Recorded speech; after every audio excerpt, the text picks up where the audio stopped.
George Leslie Norris, 21st May 1921, and he passed away 6 April 2006, was a prize-winning Welsh poet and short story writer.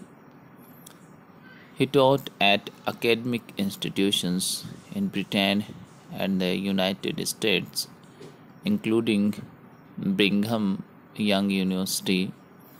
Norris is considered one of the most important Welsh writers of the post-war period, and his literary publications have won many prizes.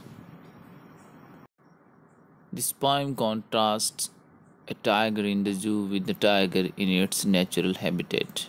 Contrast करती है उस बाघ से जो एक चिड़ियाघर में है और वो बाघ जो अपने नेचुरल हैबिटेट में है.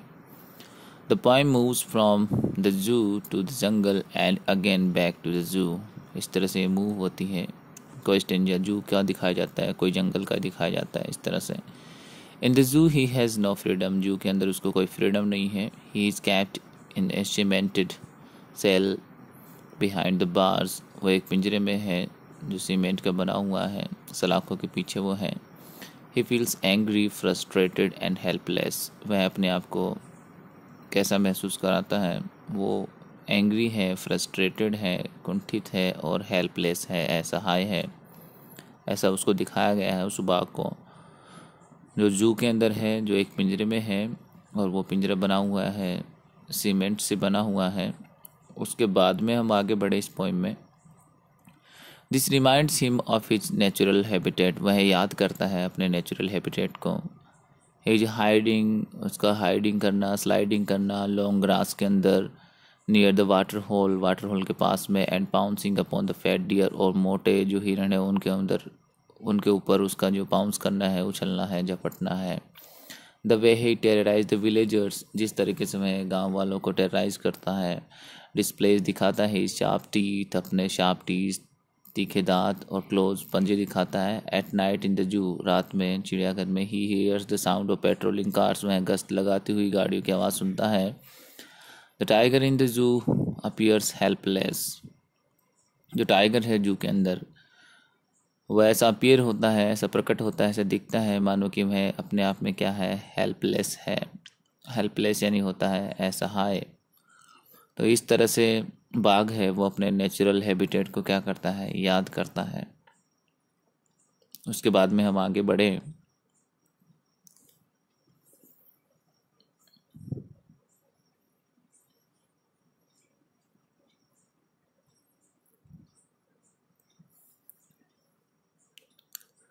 The tiger in the zoo appears helpless as a mere show piece. वह ऐसा लगता है कि ये कोई शो पीस है केवल वो, and source of entertainment to the people, और लोगों के लिए एक एंटरटेनमेंट का सोर्स है. The poet wants to convey that it is cruel to keep wild animals in small enclosures of the zoo. कवि कहते हैं कि ये क्रूअल है अपने आप में कि आप जंगली जानवरों को छोटे से इंक्लोजर के अंदर, चिड़ियाघर के अंदर बंद कर देते हैं, अभी फ्रॉम देयर नेचुरल हैबिटेट, और आप उनको दूर कर देते हैं उनका जो नेचुरल हैबिटेट होता है, प्राकृतिक आवास होता है, उस तरह से. तो इस तरह से वो जानवरों के प्रति अपनी संवेदना है वो अभिव्यक्त करते हैं, और वो चाहते हैं कि जो जानवर है वो हमेशा फ्री रहे, स्वतंत्र रहे, अपनी मर्जी के मालिक रहे. They feel angry, helpless and unhappy in the cage. वे पिंजरे के अंदर अपने आप को एंग्री, हेल्पलेस और अनहैप्पी महसूस करते हैं. He pays no attention to the visitors. और वो बाघ जो जू के अंदर है, पिंजरे में, वह विजिटर्स पे कोई ध्यान नहीं देता. Who come to watch him. जो उसको देखने वहाँ आते हैं. In the silence of the night. और रात के साइलेंस में, चुप्पी में, सन्नाटे में, he stares at the brilliant stars with his bright eyes. वह अपनी चमकीली आंखों से चमकीले सितारों की तरफ एकटक देखता रहता है. केज के अंदर के जो वर्ड्स आएंगे वो आएंगे stalks, few steps of his cage, quiet rage, locked in a concrete wall, stalking the length of his cage. और वाइल्ड के अंदर जो आएंगे lurking in the shadow, sliding through the long grass, snarling around houses, baring his white fangs, his close.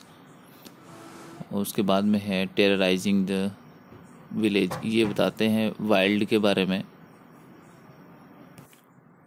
Find the words that describe the two places and arrange them in columns.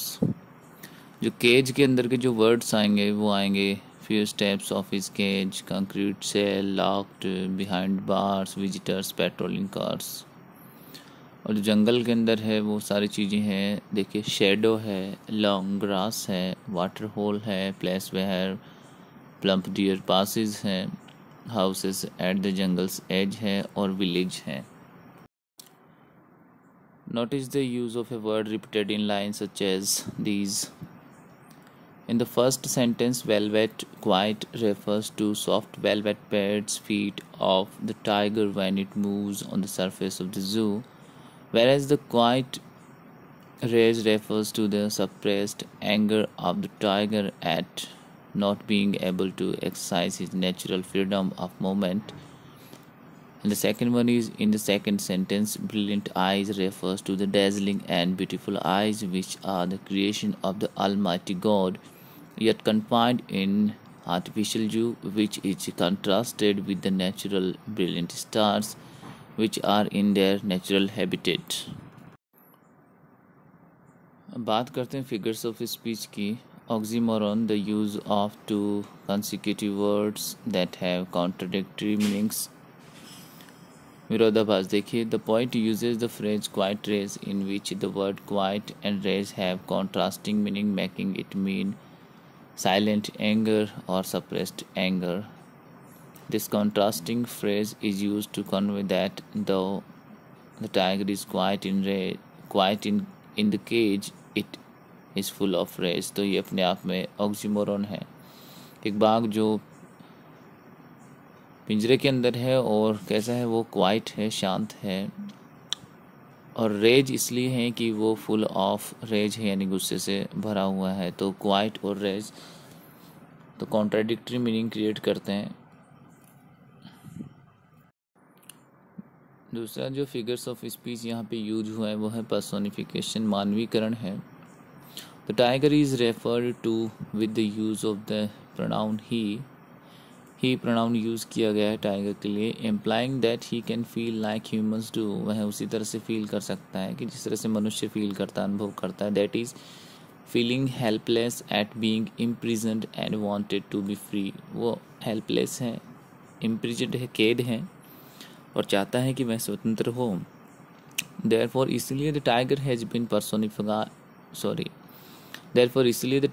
Been personified, इसलिए tiger का मानवीकरण किया गया है. That is यह है, has been given human like qualities, कि उसको ह्यूमन लाइक क्वालिटीज़ दी गई हैं. इस कविता के अंदर गुण दिए गए हैं उसको मनुष्य जैसे, इसलिए हम कह सकते हैं कि उसका पर्सोनिफिकेशन किया गया है. हिंदी में कहें कि उसका मानवीकरण किया गया है. तो इस तरह से यहाँ पे दूसरा जो फिगर्स ऑफ स्पीच यूज हुआ है वो हुआ है पर्सोनिफिकेशन, जिसे हम हिंदी में कह सकते हैं मानवीकरण. उसके बाद में है alliteration, repetition of initial consonant sounds in the same line. Alliteration has been used in phrases, यानी जो रिपीटिशन होता है कॉन्सोनेंट साउंड्स का उसे हम एलिट्रेशन कहते हैं. अनुप्रास, should be lurking in shadow, यानी शुड में और शेडो में आप देखेंगे जो एस है वो है प्लम डियर पास, यहाँ पे पी साउंड आ गया.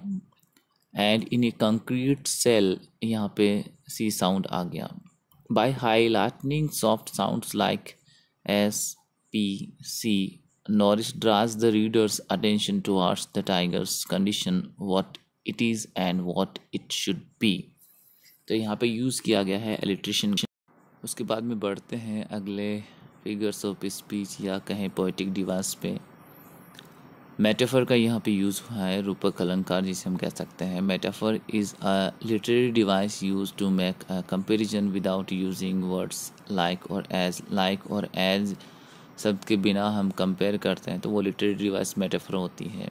जैसे on pads of velvet quiet, this phrase compares the paws of the tiger to velvet because of the quality of softness of velvet.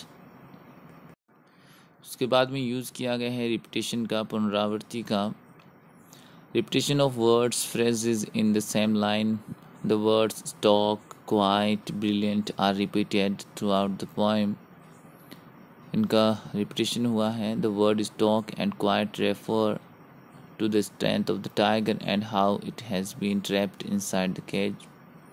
The word brilliant, on the other hand, refers to both the sky and the tiger's eyes. It represents the tiger's yearning to be free. yearning का मतलब होता है इच्छा.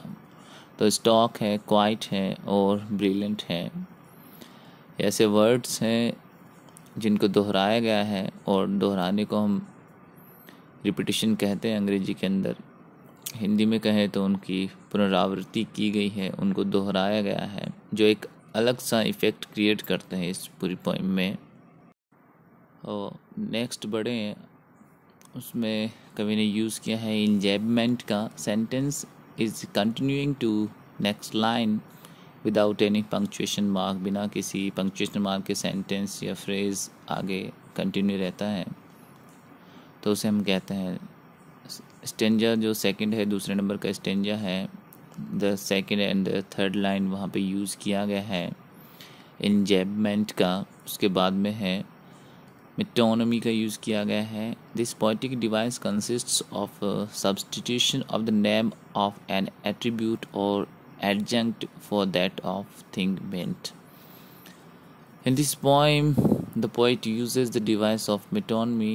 In the second line of the fourth stanza, he uses the word strength to mean the body of the tiger, where the entire strength of this majestic creature resides and which is locked up within a cage in the zoo. उसके बाद में यहाँ पे consonants का use किया गया है. Use of S sound stocks में, हिज में, स्ट्राइप्स में यूज़ हुआ है और एसोनेंस का वोवल साउंड है.